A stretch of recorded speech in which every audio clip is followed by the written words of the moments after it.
Hi అండి, welcome to voice of the day. ఈరోజు మనసంతా నవ్వే సీరియల్ ఫుల్ ఎపిసోడ్ మీకోసం. సింధు ఆలోచిస్తూ ఉంటుంది. ఏదోలా ఆ డాక్టర్ వాళ్ళకి హెల్ప్ చేయాలి, బెయిల్ వచ్చేలా చేయాలి అనుకుంటూ ఉంటుంది. నాకు సీక్రెట్గా హెల్ప్ చేసే వాళ్ళు ఎవరున్నారు అనుకుంటూ సిద్ధుకు ఫోన్ చేస్తుంది. హాయ్ సింధు అంటాడు సిద్ధు. నాకు ఒక హెల్ప్ కావాలి సిద్ధు అని అడుగుతుంది. తప్పకుండా, నువ్వు అడగడం చేయకపోవడం ఏంటి అని అడుగుతాడు. ఒక కేసులో యాంటీసెప్టరీ బెయిల్ కావాలి అంటుంది. ఎవరికి? కేసు ఏంటి అని అడుగుతాడు సిద్ధు. అన్నీ డీటెయిల్గా ఫోన్లో చెప్తుంది సిద్ధుకి. సిద్ధు అంతా విన్న తర్వాత, ఇది చాలా క్రిటికల్ కేసు సింధు, డబ్బు చాలా ఖర్చు అవుతుంది అంటాడు. డబ్బు కోసం నువ్వు ఆలోచించుకు, ఎంతైనా నేను అరేంజ్ చేస్తాను అంటుంది సింధు. ఈ మాటలు యష్ వింటాడు. సింధు దగ్గరికి వచ్చి, అంత డబ్బు ఎలా అరేంజ్ చేస్తావు అని అడుగుతాడు.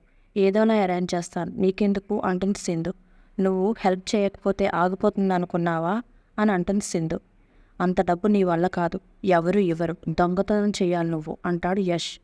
దానికి సింధు, అవసరమైతే దొంగతనం కూడా చేస్తాను అంటుంది కోపంగా. దానికి యష్, నేను చూస్తాను అంటాడు. నేను చేసి చూపిస్తాను అంటుంది సింధు. యష్ కోపంగా తన రూమ్లోకి వచ్చేస్తాడు. గౌతమ్కి కాల్ వస్తుంది.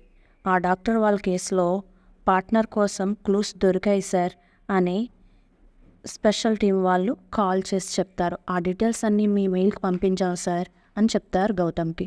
అవునా, గుడ్ జాబ్, ఇప్పుడే చూస్తాను అని చెప్పి మెయిల్ ఓపెన్ చేసి చూస్తాడు. ఆ పార్ట్నర్ ఫోటో చూస్తాడు. ఈ విషయం యష్కి సింధుకి చెప్తే హ్యాపీ ఫీల్ అవుతారు అని చెప్పి యష్కి కాల్ చేస్తాడు గౌతమ్. ఆ డాక్టర్ కేసులో ఆ పార్ట్నర్ ఫోటో దొరికిందిరా, నువ్వు చెప్పినట్టే వాడు మారువేషంలో తిరుగుతున్నాడు. ఇతను దొరికితే యాంటీసెప్టరీ బెయిల్ కూడా అవసరం లేదు అంటాడు గౌతమ్. దానికి ఎస్, సరేరా అయితే త్వరగా పట్టుకోవడం ట్రై చేయి అంటాడు. సింధు అక్కడ ఉందా అని అడుగుతాడు గౌతమ్ యష్ని. ఎందుకు అని అంటాడు. సింధు కూడా చెప్తే హ్యాపీ ఫీల్ అవుతుంది కదరా అంటాడు గౌతమ్. ఏం అవసరం లేదు, ఈ కేసు కోసం ఏ ఇన్ఫర్మేషన్ అయినా నాకే చెప్పు అంటాడు. ఏమైందిరా, నిన్నటి వరకు బాగానే ఉన్నారుగా, మళ్ళీ గొడవ ఏమైనా అయిందా అని అడుగుతాడు యష్ని గౌతమ్. అదేం లేదు, చెప్పింది చెయ్యి అంటాడు యష్. ఓకే అని ఫోన్ పెట్టేస్తాడు గౌతమ్. పిల్లల్ని కిడ్నాప్ చేద్దామని ఆ ఫైనాన్షియర్లు ఇంటి బయట వెయిట్ చేస్తూ ఉంటారు. మొత్తం అందరూ ఇనాగరేషన్ ఫంక్షన్కి బయలుదేరుతూ ఉంటారు. రిషి శశి ఫంక్షన్కి రాకుండా ఇంట్లోనే ఉంటామంటారు కదా. సో దమయంతి పని మనిషిని పిలిచి, రిషి శశి జాగ్రత్తగా చూసుకో, బయటికి అస్సలు పంపించవద్దు అని చెప్తుంది. సరే అమ్మగారు అంటుంది. సంధ్య, వాళ్ళకి భోజనం హాట్ బాక్స్లో పెట్టాను, కావాలన్నప్పుడు నువ్వే దగ్గరుండి వడ్డించు అంటుంది. సరే అమ్మగారు అంటుంది పనమ్మాయి. బాయ్ డాడీ అంటుంది శశి. బాయ్ అమ్మా అంటాడు రిషి. దానికి సింధు పిల్లల దగ్గర కూర్చొని, మీరు కూడా ఫంక్షన్కి వస్తే బాగుంది కదా అంటుంది. దానికి రిషి, పర్లేదమ్మా, మేము ఇంట్లో ఉండి ఆడుకుంటాం, మీరు వెళ్ళిరండి అంటాడు. రిషిని, మీకు ఏదైనా అవసరం అయితే మీ డాడీకి కానీ నాకు కానీ కాల్ చేయండి, జాగ్రత్తగా ఉండండి అని చెప్తుంది. రిషిని ఇలా బుగ్గపై టచ్ చేసి ఓకే అంటుంది.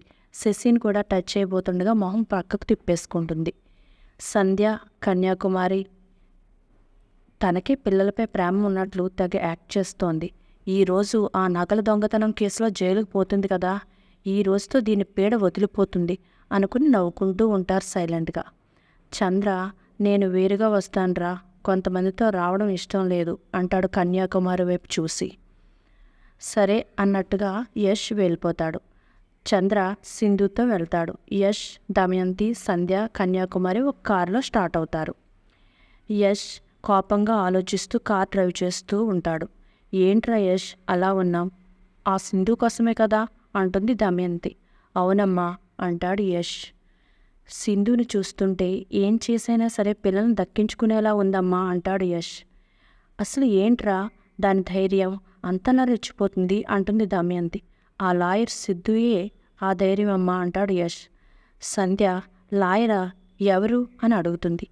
ఆ లాయర్ సిద్ధార్థతోనే ఆ సింధు అక్ర సంబంధం పెట్టుకొని నా కొడుకుని మోసం చేసింది అంటుంది దమయంతి.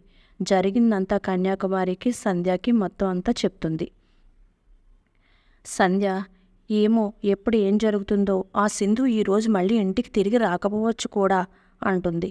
విధి ఎవరిని విడిచిపెట్టదు బాబు, నా కూతురు చెప్పినట్టే జరగచ్చు కదా అంటుంది కన్యాకుమారి. కర్మ మంచి చెడు దేనిని విడిచిపెట్టదురా, నువ్వేం భయపడకు అంటుంది దమయంతి. నిజంగా అలా జరుగుతుందా అమ్మా అంటాడు యష్. నువ్వు మనసులో గట్టిగా అనుకో, తప్పకుండా జరుగుతుంది అంటుంది దమయంతి. రిషి శశి టీవీ చూస్తూ ఉంటారు.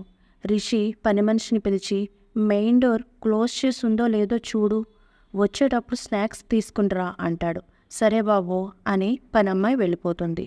ఇంతలో గౌతమ్ ఈ విషయం సింధు కూడా చెప్పాలి అని సింధుకి కాల్ చేస్తాడు. సింధు ఫోన్ సైలెంట్లో ఉంటుంది, కాల్ చూసుకోదు.